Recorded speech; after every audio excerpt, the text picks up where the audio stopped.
You have asked, you have begged, you have threatened me with murder just for me, a dumb, bald, tank top, skinny jean wearing adult to cover one of the best American adult stop-motion animated sitcoms of the 21st century.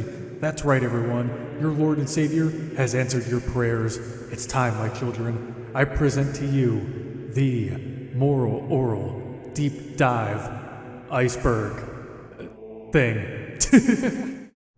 Alright, all jokes aside, welcome everyone to the Moral Oral Iceberg. Moral Oral is an American adult stop-motion animated sitcom which originally aired on Adult Swim from December 13th, 2005 to December 18th, 2008. So the chart we're using today was created by me, but let me give credit where credit is due. Shout out to Shooting Star for Hands on Reddit for posting this chart. I took a bunch of entries from their chart and added some new ones as well to create this. It's not perfect, but it's mine, okay? But in all seriousness, I was very inspired by this chart created by Shooting Star for Hands, so shout out to you. I know all of you probably know what an iceberg chart is, but if you don't, here's a quick rundown. The top portion of the chart consists of information that is known to basically every single enthusiast of the topic, but the deeper we dive, the weirder and creepier the entries get. Basically, facts are on the surface and theories and conspiracies lie at the bottom. Anyway, if you're excited to jump right into this video, then please leave a like and subscribe if you're new here. If you think I missed something or you want to add onto an entry or you noticed an error in my video and want to correct it, leave a polite comment down below. If you hate my video, you hate my voice, or you're just having a very bad day and you want to take your anger out on me for some reason, I don't know, maybe instead of complaining to me, you could go complain to your boyfriend. With all that being said, grab your Bibles or your Bibbles,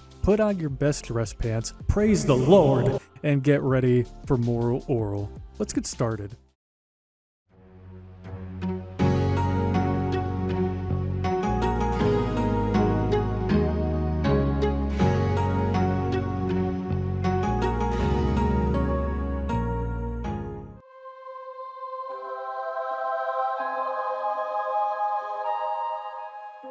Is that Robot Chicken? This is just a nonsensical entry, but we are starting the video off with it because I bet that 90% of you guys who had accidentally stumbled upon this show late at night initially thought that it was Robot Chicken. Maybe I was just a dumb, stupid idiot though, but when I was a small child first being exposed to Moral Oral, I instantly thought, oh my god, Robot Chicken, oh my god. Hey look, younger me wasn't the sharpest circle in the shed or whatever the hell that saying is. You know what, maybe modern me is still lacking in the smarts department, but who cares, right? At least I'm pretty. Anyhow, no, Moral Oral is not Robot Chicken. I don't necessarily blame anyone for believing that these two shows were the same though. Both shows were animated by the same studio, which is called Shadow Machine. They've worked on Robot Chicken and they've also worked on Moral Oral, which is why the animations in each show are pretty similar to each other. By the way, can we just please take a moment to thank Shadow Machine for their contributions to these two works of art? Thank you. Seasons 1 through 3. So there were 3 seasons of Moral Oral in total. Season 1 and most of Season 2 followed Oral Puppington as he tried to live by the fundamentalist Protestant Christian moral code as articulated in church or by his father. The show originally began as a satirical black comedy that criticized religious fundamentalism, but over time the show began to break down its subplots and characters in previous seasons, slowly morphing into a psychological drama. Parts of Season 2 and a decent portion of Season 3 really focused more on the other characters of Moralton besides Oral, which I thought was a very neat touch. There were so many characters in Moralton, like it's too bad we didn't get a chance to see everyone's perspective, but at least we had the chance to watch some of our most beloved characters develop into the best versions of themselves. Well, you know, besides Clay and a few others. Let's be honest though, if the show continued for another few seasons, it would have gotten darker and darker, but we'll talk about that later in the video. Before Oral Trust. Before Oral Trust was a Moral Oral prequel special that took us back in time to see a young 4-year-old Oral find God. The episode essentially explores the origin of Oral's religious nature and also shows us the birth of his brother Shapey and also how Shapey was conceived. The prequel Moral Oral special aired in November of 2012, a whopping 4 or 5 years after the original series finale. It was honestly a great prequel and really sets up the Moral Oral universe in a nice way. Like if any of you guys are watching this video right now and you have never seen Moral Oral, watch Before Oral Trust first before you start the actual Moral Oral series. Almost every character's name includes a reference to stop motion. I mean, this is just a fun little fact that everyone who has seen the show knows about, but for those of you who don't know, almost every character in the Orel universe has a name that references stop motion. Like Putty, Clay, Blaberta, Cinderdoll, Sculptum, Coach Daniel Stopframe, Doughy, Nurse Bendy, Shapey, Papermouth, etc. There is definitely some other character names that reference stop motion, but these are just the ones that come off the top of my head. Orel bumpers. Being that it's an Adult Swim original show, Orel got a ton of bumpers throughout the course of its lifetime on the network. You could actually watch all of the known bumpers of the show on YouTube if you just search Orel bumpers, but I wanted to just take a moment and play some of the bumps on screen during this entry because some of them are just super iconic and nostalgic. Also, MF Doom was in a holiday bump that mentioned Orel, which was pretty cool. It's Christmas with Doom on Adult Swim, and that's Lordy Orel. May that beautiful man rest in peace. But that, my friends, was the first layer of the iceberg.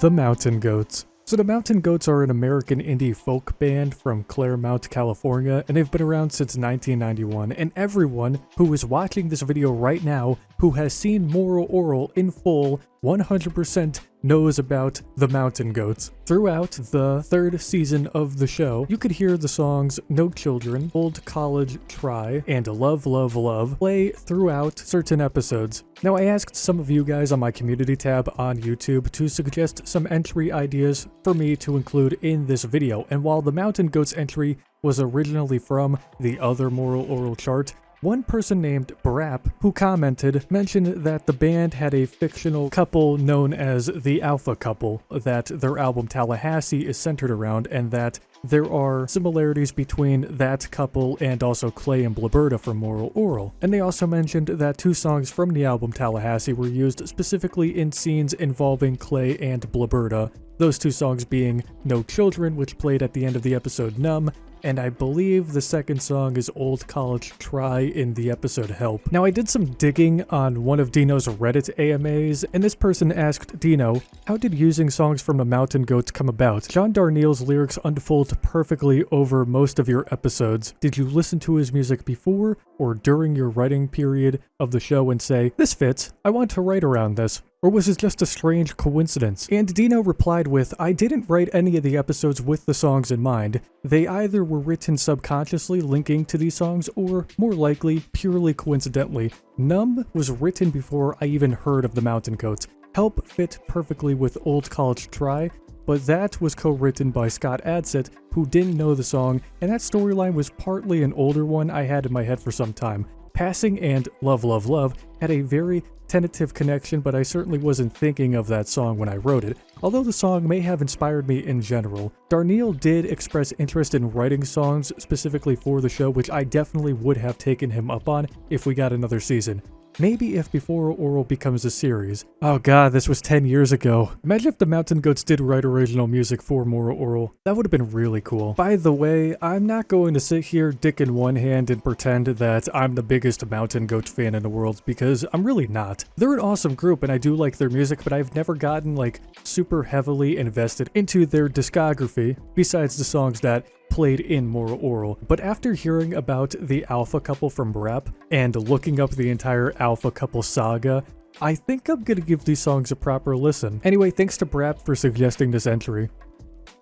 5 seasons planned. There were a total of 5 seasons planned for Orel, however, we only got 3. And to add insult to injury, we were supposed to receive 20 episodes for season 3, but we only got 13, unless you count abstinence, which we will talk about later. Because Orel was cancelled, Dino and the crew could not continue to work on future seasons and had to use the last remaining 13 episodes to wrap up the story in a somewhat decent way, and despite the fact that it wasn't exactly the true ending Dino or the crew were probably hoping for, it was still a solid ending. Season 5, according to Dino, would have focused more on other townspeople in Morrilton, and the title of the show would have actually changed to Morrilton by the 4th season.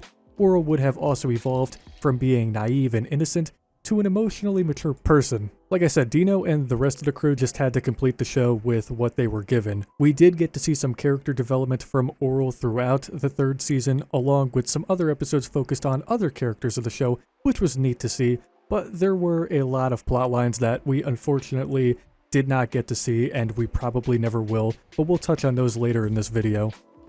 Io Perry. Io Perry was another artist featured in Moral Orel that I know a lot of you who have seen the show will recognize. Her song Saturday can be heard during the ending credits of the Season 2 episode Satan.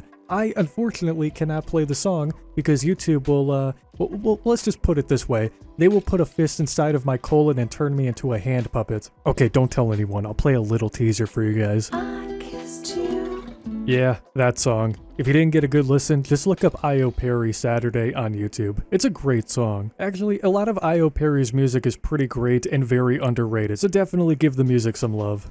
Cancelled for being depressing. Tons of TV shows get cancelled for low ratings, and other times it's simply because the show's plot just reaches its end. But no show, at least to my knowledge, has ever been cancelled for being too depressing besides Moral Orel. Yes, Moral Orel was cancelled for being dark and depressing. According to Dino, the episode alone was the final nail in the coffin for the show, and to be fair, it was a very, very dark episode. Alone essentially steps away from Orel and focuses on Nurse Bendy, Miss Sculpthum, and Miss Censordoll. We learn that Miss Bendy is mentally disturbed. She plays house with stuffed animals and calls them her family because she suffers from loneliness stemming from the fear that people only care about her for sex. She suffers a breakdown in her kitchen after her teddy bear falls and lands on her back in a very suggestive position while she's cleaning the floor. Home, the only place that Nurse Bendy feels safe, is now tainted. We then learn about the tragic tale of Miss Sculpthum and how she allowed serial rapist Mr. Creepler to enter her apartment, rape, and impregnate her.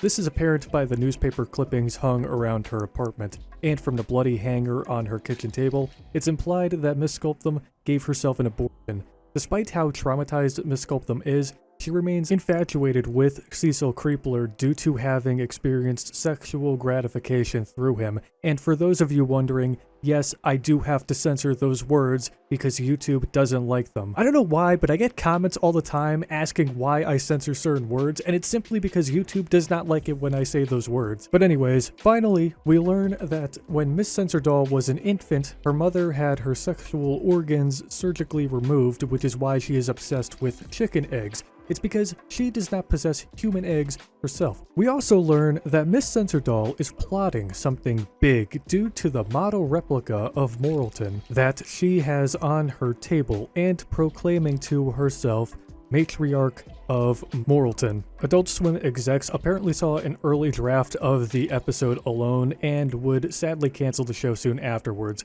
Like I mentioned previously, Season 3 was supposed to contain 20 episodes just like Season 2, but because of Alone, the season was dialed back to 13 episodes. Scott Adsit, who voiced Clay Puppington, also stated that Adult Swim's Mike Lazo canceled the show because even he felt like it was getting depressing. It's pretty ironic that the show was canceled for being depressing because apparently the executives really wanted the show to get darker after the 2-part Season 2 finale nature.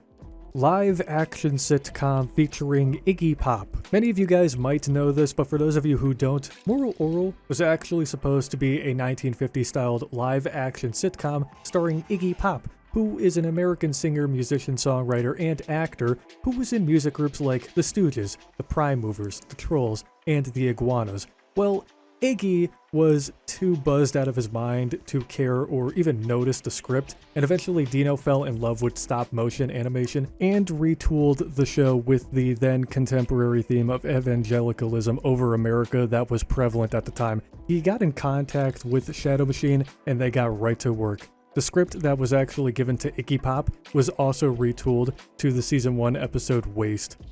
Orel Kid Robot figurines. So Kid Robot is a producer of designer toys, vinyl art toys, and collectibles, and they have actually created a miniature Orel Puppington figurine, and you, my friend, can buy him on Amazon. Do keep in mind though, this is a miniature figure, so don't expect anything super big. It states in the Amazon description that the figures are 2 inches tall. So if you want something tiny to fill in a space on your desk, or perhaps a hole in your chest because your ex decided that a fork in the lungs was the best way to react to being dumped, then maybe these figurines might be right for you, my friend. Kid Robot has also created figurines for other Adult Swim properties like Early from Squidbillies, Robot Chicken, Carl from Aqua Teen, and Monarch from Venture Bros.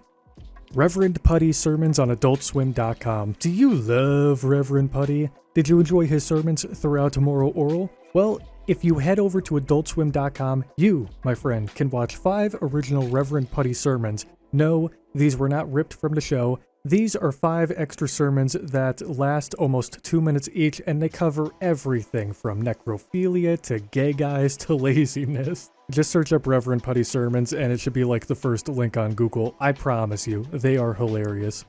Miss Censordoll's initials are FCC. Cool little fact for all of you, but Miss Censordoll's full name is Frances Clara Censordoll, and if you take a look at her initials, they read FCC, which is pretty creative considering Miss Censordoll actively burns books and protests anything that she deems unholy, as if she's the physical embodiment of the real FCC, who controls what is okay and not okay to see on TV. Behind the scenes and promos. I want to end this layer off by just talking about some behind the scenes footage and some very popular Moral Oral promos that many of you guys have probably seen, but maybe some of you guys haven't. There might be some new Moral Oral fans that are watching this video that kind of want to learn more about the show and maybe want to see some extra content. So if you're interested in behind the scenes, there's a 10-minute mini documentary on YouTube called Moral Oral Behind the Scenes that was uploaded last year by the YouTube channel Lost Extras, which dives into the history and production of the show itself, and it's a really good watch if you want to learn about the origins of the show from the creator's mouth himself. While we're on the topic of behind the scenes, I do want to mention a few other behind the scenes pieces of content from Moral Oral that I feel like people would murder me for if I did not include them in this iceberg. But Clay Pumpington meets Scott Adsit. This was a Moral Oral promo which showcases Clay Pumpington interacting with his voice actor Scott Adsit, and it's pretty hilarious. Actually, there's an entire video on YouTube of just promos uploaded by the account The Side of Stress, and it's a great watch, especially if you want some more Moral Oral content. There's also a video on YouTube called Moral Oral DVD Deleted Scenes, which are, you guessed it, deleted scenes from the Volume 1 DVD. Oh, and if you're the type of person that's into like storyboard reels, check out David Tuber's storyboard on YouTube. It showcases some of David Tuber's work, including the Moral Oral episodes Grounded and Abstinence. But that, my friends, was the second layer of the iceberg. Before we continue on with this iceberg, I do want to take a moment to talk about our sponsor, in quotations. It's not a real sponsor, but I do want to talk about something near and dear to my heart. So if you want to skip this ad, then jump to the timestamp on screen. But for those of you who want to hear me out, let's get into it. Oh, and for those of you who are watching this as a premiere, hey, how's it going, chat? I hope you're having a fantastic day, and I'm really sorry that you guys can't skip what I'm about to talk about. So, there's no real sponsor for this video, but hey, if there's any big companies watching, I'm open to them. I just have to set up a business email, and I'm sure I'll do that at some point. Look, I'm gonna keep it above 100. These iceberg videos that I make gain a lot of attention, so I want to use this video as a way to introduce a bunch of you guys to my band. A lot of you that are subscribed that have been watching me for years already know this, but for those of you who don't know, I'm in a metalcore band called Water on Red. It's myself and my great friend Saoirse. We've been a band for over 3 years at this point. We self-produce all of our music. We have 2 full-length albums out, and we have a couple EPs as well. And we're about to put out a brand new album within the next few months, but we've never performed live together, ever. That is, until August 15th. Yes, Water on Red will be performing together for the first time ever live on our official YouTube channel, and it would mean the fucking world to both of us if you guys who watch and love my content, who for some reason enjoy me and my personality, my dumb, stupid personality, for those of you who are fans of metalcore, deathcore, hard rock, or any subgenre in that particular sphere, would come check out our live show on August 15th at 5 p.m. EST. The event is called Live at the Hive. It's a live stream. We will be performing technically 4 songs from our second album, Age of Enlightenment, along with a cover of Bad Religion's Do What You Want. We've never done anything like this before, so there's a decent chance that the live stream and our entire set we'll just crash and burn like a building. So if you want to be there to either watch us excel or completely embarrass ourselves, subscribe to the Water on Red YouTube channel. The link will be in the description below as well. And clear your schedule for Monday, August 15th at 5 p.m. EST for our debut live performance. If you guys are just interested in hearing our music is available on Spotify, Apple Music, Deezer, all major streaming platforms, the Pony Express, Your Sister's Ass, and YouTube, of course. If you want like my recommendations for songs that you should check out, just want to kind of get a good understanding of what we generally sound like, check out our songs Eraser, Bro, Is Ashley Coming or What, Age of Enlightenment, Isolation Therapy, and I guess The Orphan. Fair warning to all of you, be careful if you do check out our first record, Cataclysm, or the EPs that we've made. The mixing on those records aren't super great. We might remaster those songs at some point because we have a newer way of mixing music, but do check out the songs that I just mentioned if you want to give our music a try. If you don't like our stuff, don't worry about it. It's not a big deal, no problem at all. If you do like our music and you want to continue to support us, again, please check out the live performance August 15th at 5 p.m. EST, live at the Hive. And of course, stick around after the live show because like I've mentioned before, we're going to be releasing our third album very, very soon. Like, I won't give a release date yet, but let's just say you'll be hearing some album 3 news like almost immediately after our live performance. Okay, that's all I wanted to say. To those of you who stuck around for this ad, thank you. I really appreciate it. I hope you do give our stuff a listen and I hope that you genuinely like it. Again, our music's not for everyone, so if you don't like it, it's not a big deal at all. Hopefully we'll see you at the live stream. And for those of you who skipped the ad, I don't blame you. Ads kind of suck. But anyway, let's get right back into more Orel.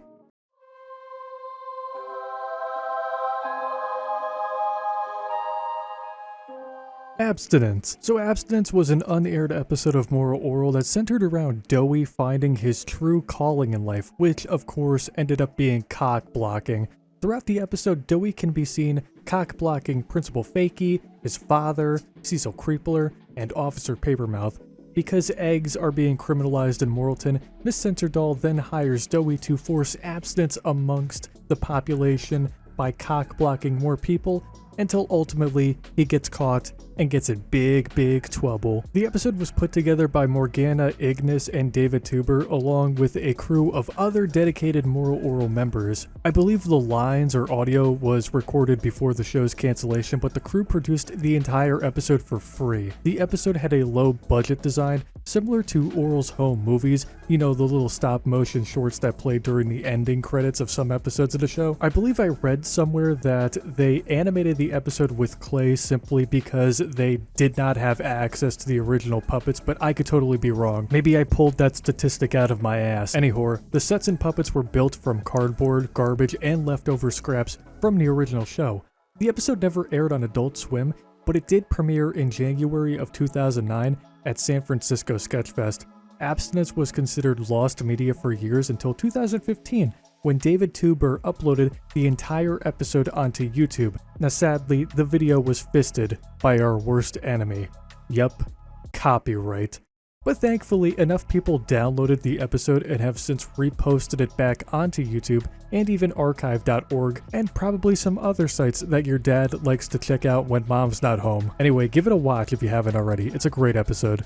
Why I hate Australia. Alright mates, buckle the fuck up. I hate Australia. Now you're probably wondering, Jonathan, what does this even have to do with Moral Orel? Like, why don't you get back to the video, you dumb crouton? And other people that are watching this are probably wondering whether I actually hate Australia or if I'm just memeing, because sometimes it's kind of difficult to tell whether I'm being satirical or not. Okay, listen, I don't hate Australia. But let me explain, okay? Moral Orel had DVD releases, but only one volume was released in the United States, which covered Season 1 and a portion of Season 2. But due to piss-poor sales, Adult Swim never released any other volumes in the United States. However, in fucking Australia of all places, the entire series was released in 3 volumes and, wait for it, you better sit down for this one, even had a complete series set filled with special features. But even if anyone from the US found a copy of the disc,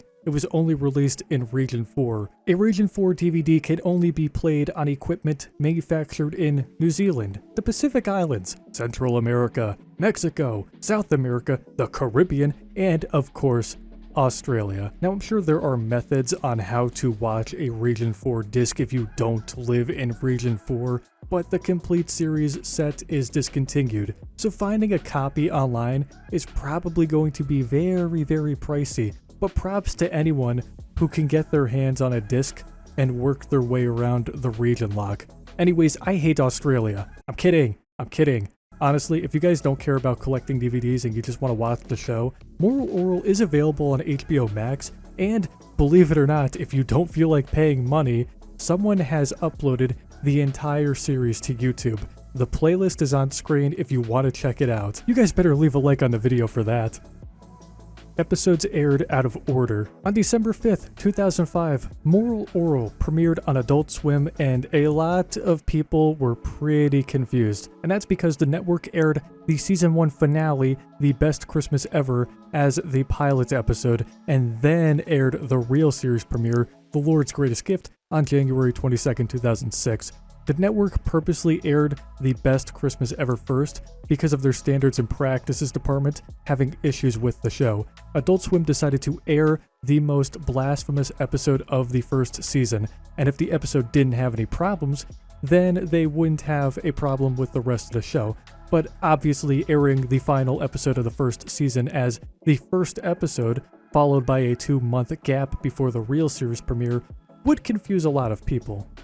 Original Season 3 plot. So if Season 3 continued forward with the original 20-episode plan, the second half of the season would have played out differently. We are going to talk about some lost episodes and scripts later in this layer, so I won't go crazy with the details just yet, but to keep things simple, Grandpa Puppington would have joined the cast, appearing in an episode that happens after the events of Sacrifice, while Clay goes to retrieve the body of the bear shot. Most of the latter half of the season would focus on Orel's relationship with his dying grandfather, who would help further Orel's emotional growth into adulthood and reconcile his faith with life's realities. Other plots that were scrapped due to time constraints and the cancellation of the show were the Clay and Miss Censordoll and Bloberta and Officer Papermouth affair plotlines. Ooh, I know, it would have been very, very spicy.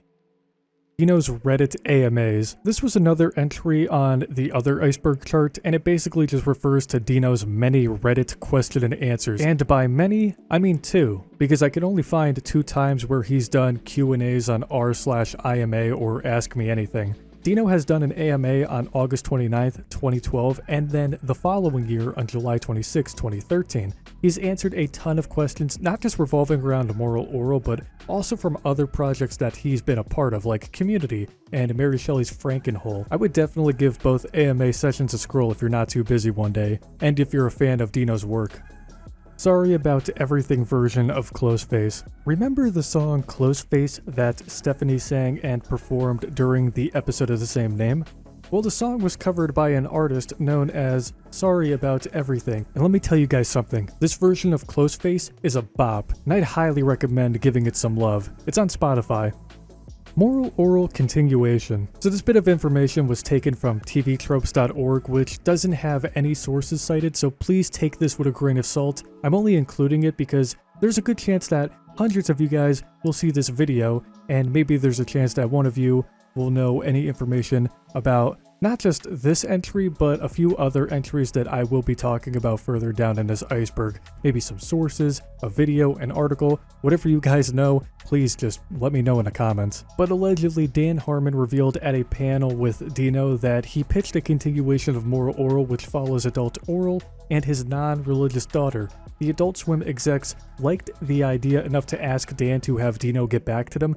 However, Dino murdered the idea in cold blood, baby. Yeah, pretty freaking metal. Anyway, he stopped the idea from becoming a reality because he realized that the series would just turn Orel into an author avatar, which is just a fictionalized version of an author who appears as a character in the events of a story, and that was the last thing he wanted. It's a pretty cool concept though, and I would not mind seeing an Adult Orel face new challenges, but at the end of the day, it's all up to Dino and Adult Swim.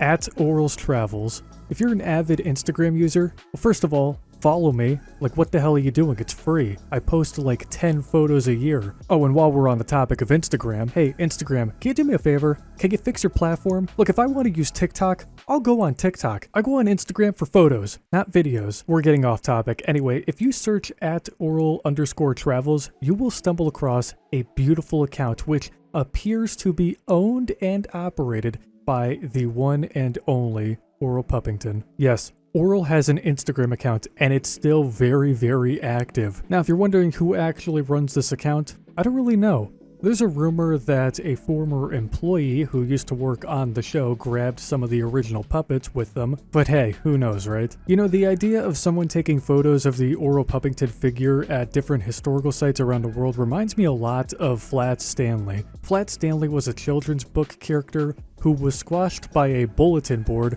while he was asleep. He survived the tragic accident, but was flattened in the process, which sounds like an awful way to live life on paper, but Stanley learned that he could slide underneath locked doors and discover secrets beyond our wildest dreams. And that's when the NSA was exposed for spying on American citizens. I'm kidding. Well, not about the NSA crap, but I'm kidding about Flat Stanley exposing a government agency. But can someone please make that a book? Flat Stanley exposes the US government. Anyway, when I was in elementary school, I don't know if they still do this program, but before every single summer, my teacher would give our class a Flat Stanley made out of paper, and our job was to take photos of Stanley at various locations that we would travel to during that summer break. And in the fall, we would reveal the photos we took of Stanley to our new class. Well, at least most of the kids would do that. I don't think I've ever taken a single photo of Flat Stanley. I was too busy huffing glue or whatever. But yeah, that's what the Orel Puppington Instagram account reminds me of.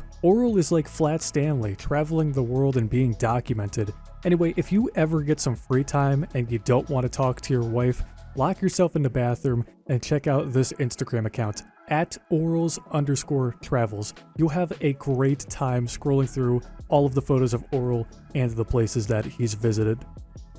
Lost episodes. So there are a lot of episodes that unfortunately will never see the light of day. According to Dino, there were 7 finished episode scripts for season 3 that Adult Swim chose not to produce due to the cancellation of the series and also due to the rollback on the number of season 3 episodes, which is why we only received 13 episodes during season 3, 14 if you count abstinence, of course. Now, despite the fact that we will probably never see these episodes be created and released to the public, we can at least talk about the plots of these scrapped episodes and imagine what they could have been like and how they would have carried the narrative forward. Starting with episode 1, Easter. Orel's grandpa comes to Morrilton to tie up some loose ends before he passes away. He ends up sharing Orel's bed as his deathbed for the last 10 episodes, giving Orel solid pieces of advice that other characters in the show have constantly failed to give. Episode 2, Nurture, which would have been about Shapey and Block nurturing each other and growing emotionally.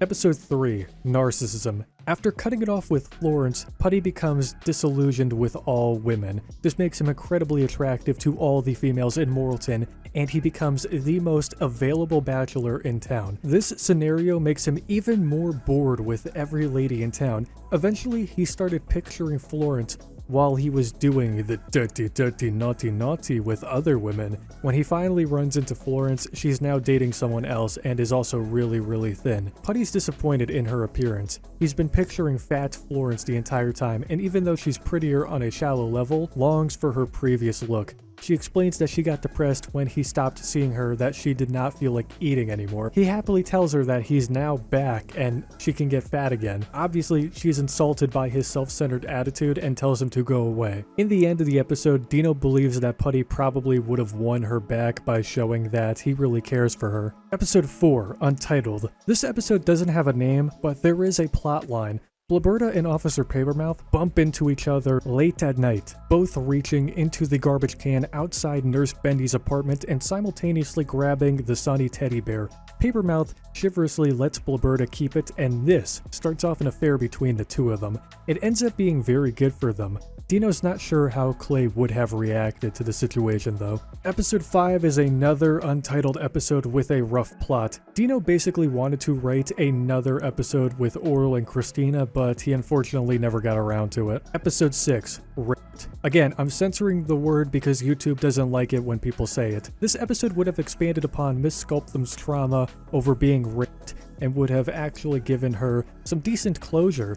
She asks Orel to be a ring bearer for her. The two of them, along with Reverend Putty, visit the prison where Cecil Creepler was once housed before he passed away. Miss Sculptham's plan was to marry Cecil's former cellmate. He rejects her, but soon enough Agnes and Officer Mary Plotwist strike a conversation, and soon enough we, along with Agnes herself, find out that she's a lesbian, or at least bisexual. The two ladies want to get married but are unfortunately denied because, well, you know, America at the time. Damn homophobes. And at the end of the episode, Miss Sculptham and Mary have a conversation about how Agnes was a victim. If you want to read the entire script for this episode, you could easily find it online. And episode 7, Death. Dino explained that this episode plot would be about how Orel's grandfather would finally pass away. This tragedy would turn Orel into a stereotypical goth kid, so essentially me from like middle and high school, except Orel would get heavily invested into Christian death music like the fictional band Multiple Godgasm. Dino didn't want to discuss more about this plot because he wanted to save it for a potential future movie, which I think would be really cool. I don't think we'll ever get that movie, unfortunately, but it would be nice. Look, Adult Swim, if you're watching this, listen, you're giving Aqua Teen a new movie. You're giving Venture Bros a movie. You're giving Metalocalypse a movie. Please, for the love of God, I'm on my hands and knees right now. I am begging to you. I will do anything you want if you just give Dino an hour and 20 minutes with this plot line. Give the guy a budget, let him do what he has to do, make this movie a reality. Of course, we've also discussed the episode Abstinence, which was almost a lost episode. Do you guys remember earlier in this iceberg where I talked about how Miss Sensordoll in the episode Alone had a model of Moralton? Well, there was a plot line for the now canceled season 5 about how Miss Sensordoll would eventually take over the entire town of Moralton. I did also mention before how the name of the show would have changed from Moral Orel to Moralton by the 4th season. There is an entry on the original Orel Iceberg called Unfinished Pleas script. I sadly cannot find anything about the Unfinished Pleas script. If any of you guys out there that are watching this can fill me in on that entry in the comments, then that would be greatly appreciated. And speaking of the old iceberg, the bottom layer also mentions Nature Part 3, but honestly, I don't believe there was a planned Part 3 Nature episode. I mean, if you want to be technical, the entirety of Season 3 was just a continuation or a prequel to the Nature episodes. But that's all the information I could find on lost episodes of Moral Orel. But that, my friends, was the 3rd layer of the iceberg.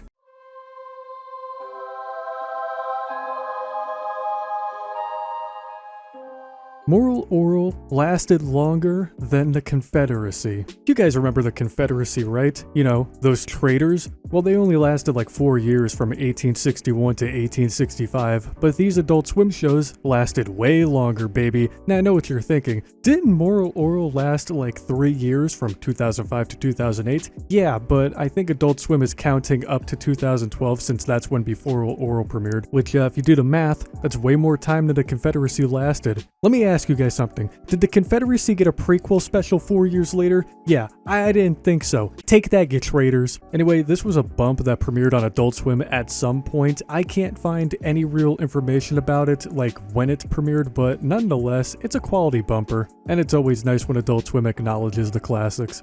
The importance of the blue crane. So to a lot of people, the blue crane symbolizes immortality, purity, vigilance, longevity, and good fortune. We see the blue crane or the blue bird appear in both Nature and in Before Orel. A lot of fans speculate that the blue crane in the show symbolizes Orel's innocence. When we see the blue bird in Before Orel, we get a glimpse of a young, innocent, and pure Orel. And when the bird appears in Nature, it tells us that Orel's innocence is still blooming. I mean, that is until the bird flies off at the end of the first part. And the next time we see the blue crane, it appears at the ending credits of Part 2 of Nature. However, there are flies buzzing around the crane. If you pay attention in Nature, you'll notice that there are flies buzzing around Clay. The flies represent Clay's desolation. And when you see the flies buzzing around the blue bird, outside of Orel's house in the ending credits of Nature Part 2, kinda left with the impression that Orel's innocence has been tainted. And obviously, if you've seen Nature Part 1 and 2, you know that those episodes were the turning point not only for the show, but for Orel as well. I mean, the blue bird either means that or it's just a stupid blue bird that means nothing. You're entitled to believe whatever the hell you want. I'm not your doctor.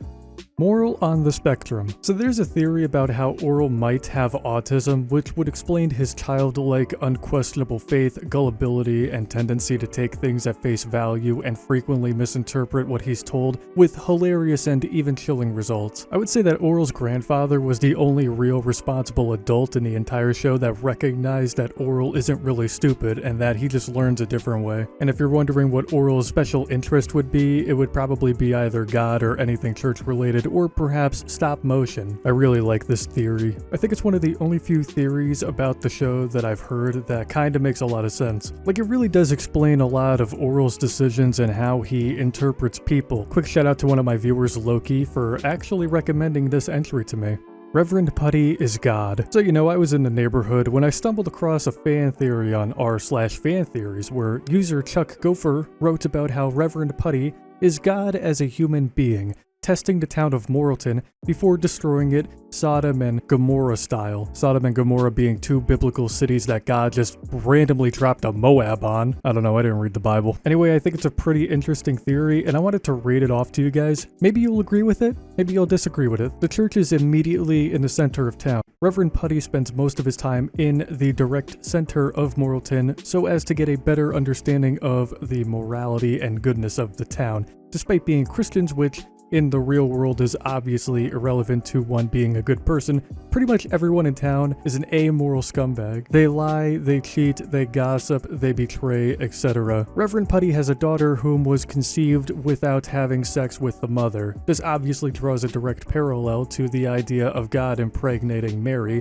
having her give birth to Jesus while being a virgin, which, if I'm being perfectly honest with all of you, I think Mary was a slut, but that's just me. The author wanted to elaborate a little bit on Stephanie's position. Stephanie often acts as sort of a guide for young Orel. She's mirroring the role of Jesus as a teacher to the apostles and eventually Christians. Orel, despite being raised in this town of amoral zealots, grew up as a good person, able to discern for himself right and wrong. His unflappable, upbeat sense of right and wrong is a thorn in the side of the entire town on a constant basis. We see that despite their best efforts, Orel forces the townsfolk to be good human beings and confront their ignorance and hypocrisy. Putty is the narrator in the end of the final episode, Honor. We see Orel as an adult raising his own family, despite his own broken family. Putty ends the episode with, Amen. I mean, the end. No, wait.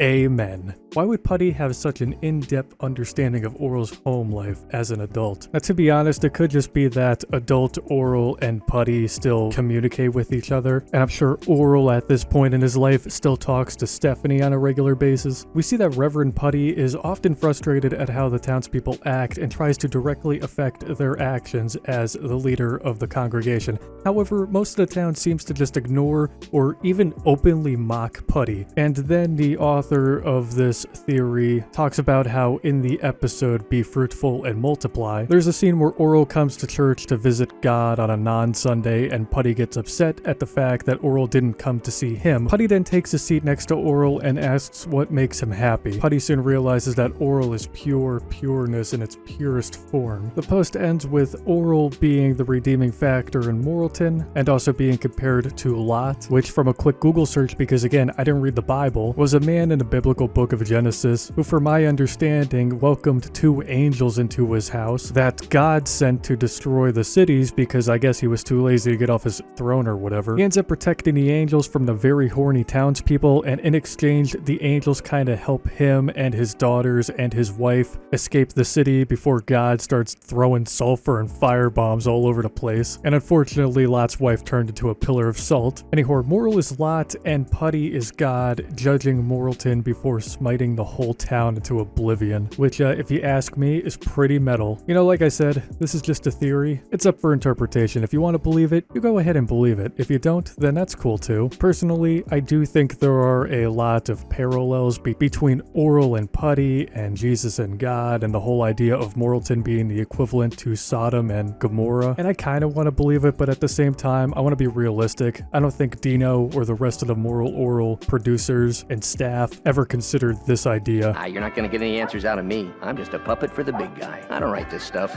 Dino is Clay. So according to a Vice article, Dino explains that he believes he would have turned into Clay Puppington if he did not get a divorce in real life. Clay is what things would be like if Dino didn't even have the option to end his own marriage, which he believes Evangelianism forces upon a person. Some people believe that Dino's divorce really shaped the writing of Clay Puppington during season 3 of Moral Orel, particularly Clay's rant in the episode Sacrifice. I don't know how true that is, but it is possible that the divorce process was stressful for Dino and he decided to take his frustration out in the form of Clay's writing. Dino also states to Vice that he did not have a bad divorce and he still gets to see his kid, so that's great. Orel and his brothers are taken by CPS. This is another fan theory that I found on tvtropes.org where some viewers believe that Orel, Shapey, and even Block were put into foster care after the events of nature. Shapey and Block had always played with very dangerous objects that aren't really toys that they can totally hurt themselves with. In this theory, Stephanie calls CPS after hearing about everything that's happened to Orel, assuming that Orel told her at work. Eventually, a social worker shows up to the Puppingtons to investigate. Orel explains the hunting trip to the social worker, and soon after, Clay and Blaberta lose custody of the children, which is why adult Orel is so well adjusted. An alternate option is that the kids get sent to Clay's dad, assuming that he's still alive by this point. Orel's grandfather was supposed to die later in season 3, but since that story arc was canned due to the cancellation of the show, it's possible through the power of our imaginations that Grandpa Puppington would live on at least until Orel reaches adulthood. Honestly, I think either one of these options would be a great answer. However, adult Orel has a picture of his parents in his house. Maybe he hung up the photo out of respect for them bringing him into existence, or maybe Clay and Blaberta somehow, through the power of therapy, learned to overcome their issues and become better people. And instead of Orel, Shapey, and Block being taken away, they all live as one big happy family. Your guess is as good as mine. Personally, I think the kids being sent to Grandpa Puppington would have been a great option though. You could tell from before Orel that Grandpa loved Orel and knew that he was a great kid, and I believe that he would have raised those boys right. Orel was an angel. This theory suggests that Orel is an angel but somehow pissed off God and was sent back to Earth as punishment. He obviously can't remember what he did, or that he was even an angel to begin with, or that he's even being punished. He loves to go to church because it's the only way that he can be close to heaven and God, and it also explains why, and this part of the theory is pretty funny to me, but in the episode Grounded, despite being electrocuted multiple times, always came back to the living world.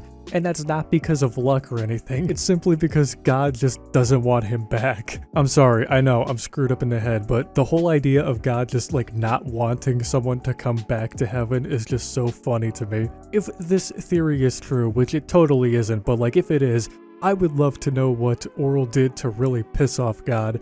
I guess you could say that Orel is just the devil, and this is the story of Lucifer's life after being kicked out of heaven. Maybe he's trying to redeem himself by attending church and being a good person. I don't know. I'm not a doctor. I'm not your therapist. Orel is in a coma during season 3. Yeah, we can't talk about any piece of media without discussing the cliche coma theories. I hate these theories. I don't believe in these types of theories, but I'm bringing it to your attention because hey, just because I don't like it doesn't mean you have to hate it as well.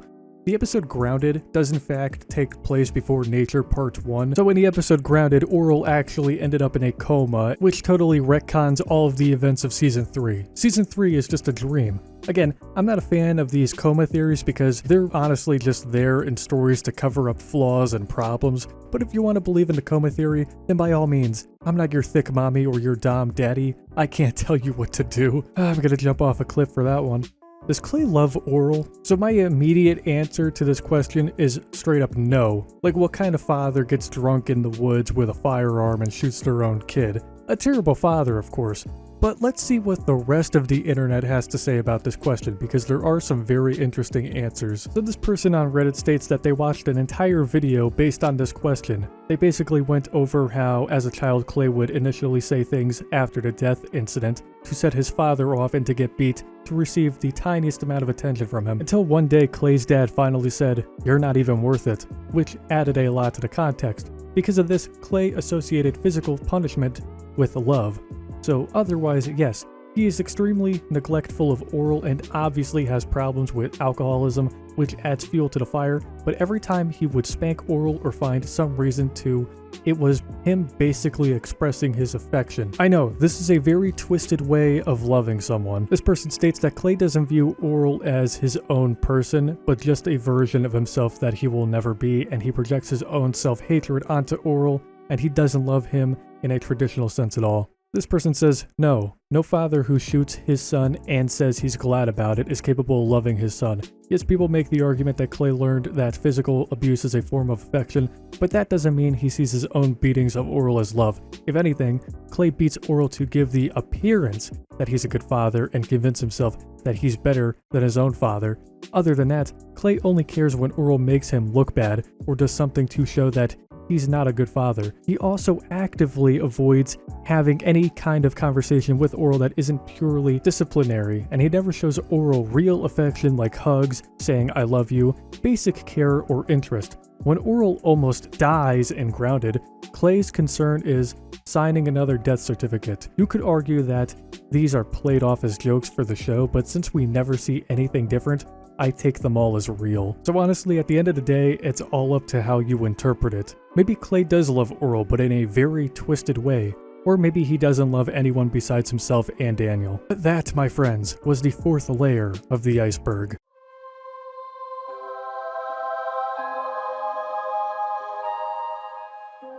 Moral Orel is actually Robot Chicken. So this was another entry on the original iceberg chart, and although we already covered how Moral Orel and Robot Chicken are two completely different shows, and despite the fact that this entry along with the rest of Layer 5 is just nonsensical, I do have a little theory that I want to run by you guys. What if Moral Orel is Robot Chicken? Like, what if Moral Orel was just a very long, drawn-out Robot Chicken sketch? It's a stupid idea that could easily be disproven, but let's pretend that there's some substance to this theory. Moral Orel was just a very long Robot Chicken bit that lasted from 2005 to 2008. Think about it, okay babe? You look great, by the way. Did you lose weight? Orel's son's name is Bartholomew. I found this theory on tvtropes.org called Orel's son is named Bartholomew, and I thought it was a pretty neat idea. There's no proof to this theory at all, there's no substance to it, but we do know that Moral is a fan of Bartholomew the Apostle, so much so that he even named his dog Bartholomew. We also know that Moral and Christina had a daughter and a son. Now, personally, I don't really know if it would make sense for Moral to name another soul after Bartholomew. I mean, perhaps he would name his kids after other apostles, but who knows, right? Not me. I'm not a real doctor. SCP-173 in Season 3. This entry is just complete shit, but I wanted to throw it in this video just for, you know, shits and gigs. On the Moral Orel subreddit, there was a post made by user holy_isagov, where they posted a photo from the Season 3 episode Sundays, where you can clearly see a figure in the background that looks incredibly similar to SCP-173. My god, guys, did Dino put the SCP-173 in the background of this episode? Yeah, I'm gonna stop doing that voice. I don't really think it's 173, but the idea that Dino and the rest of the creators of Moral Orel purposely put SCP-173 in the background of Sundays is just really funny to me. Parallel universe where seasons 4 and 5 exist. Do you guys believe in the multiverse theory? The theory states that there are an infinite amount of universes, and if multiple universes exist, then there's the chance that a parallel universe exists where Moral Orel never got canceled Season 3 ended with 20 episodes, and Season 4 and 5 exist as well. And to that I say, fuck that stupid planet Earth and that other stupid universe where these stupid seasons exist. Like, why were we born in such a shitty timeline? I gotta go take a nap. But that, my friends, was the final layer of the iceberg.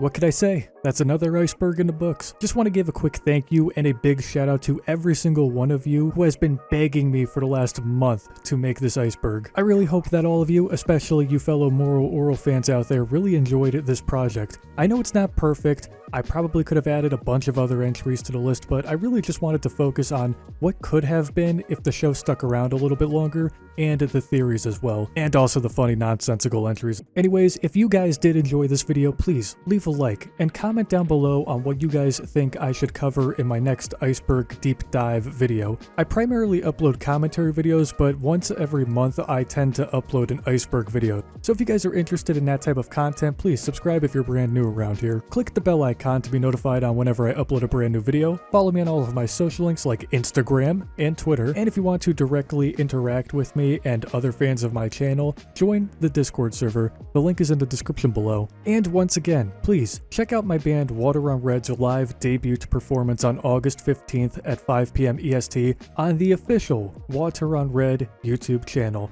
The new album will be out very, very, very soon. Trust me. Anyways, I hope you all have a great day, but please remember, no kissing before marriage.